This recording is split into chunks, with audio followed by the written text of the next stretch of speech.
গতকাল 2024 মাধ্যমিক পরীক্ষার পশ্চিমবঙ্গ মধ্যশিক্ষা পর্ষদ থেকে মাধ্যমিক পরীক্ষা হয়েছে। আজ হাই মাদ্রাসা এক্সামিনেশন 2024 ভূগোল ও পরিবেশ সেই পরীক্ষা হয়েছে। তার প্রশ্নপত্র দেখতেই পাচ্ছ সবাই। সেই প্রশ্নপত্রের উত্তর আমি সমাধান করছি।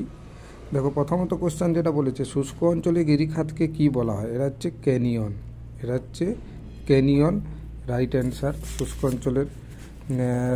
শুষ্ক অঞ্চলে গিরিখাতকে ক্যানিয়ন বলা হচ্ছে। দ্বিতীয় নম্বর কোশ্চেন, নিচের কোন ভূমিরূপটি হিমবাহের ক্ষয়কার্যের ফলে সৃষ্টি হয়েছে? এটা হবে রামলিন, নয় এরিটি হবে, এরিটি। হিমবাহের রামলিন হচ্ছে হিমবাহের সঞ্চয় কার্যের ফলে ভূমিরূপ। বায়ু ও জলধারার মিলিত কার্যের ফলে গঠিত একটি ভূমিরূপ হচ্ছে, এটা হচ্ছে পেডিমেন্ট। বায়ু এবং জলধারা মিলিত কার্যের ফলে। বায়ুর আর্দ্রতা মাপার যন্ত্রের নাম হচ্ছে হাইগ্রোমিটার। এটা হচ্ছে হাইগ্রোমিটার। নিরক্ষীয় অঞ্চলে নিম্নচাপযুক্ত অঞ্চলকে বলা হয় নিরক্ষীয় অঞ্চলে, সেটাকে বলা হচ্ছে ডোলড্রাম। এটা ডোলড্রাম। বিশ্বের বৃহত্তম মগ্ন চড়াটি হচ্ছে গ্র্যান্ড ব্যাংক। এটা হচ্ছে গ্র্যান্ড ব্যাংক।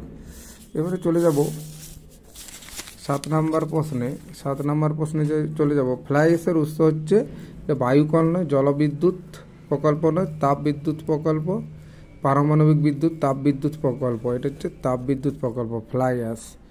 দক্ষিণ ভারতের সর্বোচ্চ পর্বতশৃঙ্গ হচ্ছে আনাইমুদি। এটা আনাইমুদি। ভারতের একটি অন্তর্বাহিনী নদী হচ্ছে লুনি। মৌসুমি বিস্ফোরণ, প্রথমত মৌসুমি বিস্ফোরণ ঘটায় যেটা হচ্ছে পশ্চিম উপকূলে, সেটা হচ্ছে কেরলে। পাঞ্জাব যে কৃষির জন্য বিখ্যাত সেটা হচ্ছে গম। নেক্সট প্রশ্ন দেখো, ভারতের সিলিকন ভ্যালি বলা হয় বেঙ্গালুরুকে। এটা রাইট অ্যান্সার। ভারতের 2011 সালের জনগণনার সর্বাধিক রাজ্য হলো উত্তরপ্রদেশ। Right answer. ভারতের প্রথম কৃত্রিম উপগ্রহ হচ্ছে আর্যভট্ট। এবারে শুদ্ধ অশুদ্ধ বিভাগ খ থেকে দেখা যাচ্ছে, নিক পয়েন্টে জলপ্রপাতের সৃষ্টি হয়। এটা একদম সু লিখতে হবে। পর্বতের প্রতিপাদে ঢালে বৃষ্টির অঞ্চল সৃষ্টি হয়। পর্বতের প্রতিপাদে ঢালে নয়, এটা হচ্ছে পর্বতের অনুপাতে ঢালে বৃষ্টিপাত হয়, তাহলে এটা অশুদ্ধ হবে। শীতল স্রোত সর্বদা বহিঃস্রোত রূপে প্রবাহিত হয়। শীতল স্রোত সর্বদা অন্তঃস্রোত রূপে প্রবাহিত, এটা অশুদ্ধ হবে। ভারতের সর্বোচ্চ মালভূমি লাদাখ, এটা শুদ্ধ। মৃত্তিকা ক্ষয় বৃদ্ধি করে, একদম ঝুম চাষ হচ্ছে মৃত্তিকা ক্ষয় বৃদ্ধি করে, এটা একদম ঠিক কথা, অর্থাৎ শুদ্ধ হবে। ঝুম চাষ মৃত্তিকা ক্ষয় বৃদ্ধি করে। সমস্ত ভূবৈচিত্র্য মানচিত্র স্কেল সমান নয়, এটা হচ্ছে অশুদ্ধ। এইভাবে দেখো, ভারতের বৃহত্তম হিমবাহ হচ্ছে এটা সিয়াচেন। নিরক্ষীয় অঞ্চলে পরিচলন বৃষ্টিপাত হয়।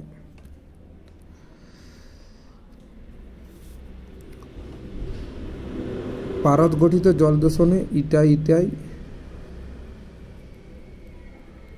ইটাই রোগ হয়। ইটাই রোগ হচ্ছে পারদ দূষণের ফলে। তারপর হচ্ছে যে ভারতের উচ্চতম জলপ্রপাত হচ্ছে যোগ, একদম রাইট অ্যান্সার, যোগ।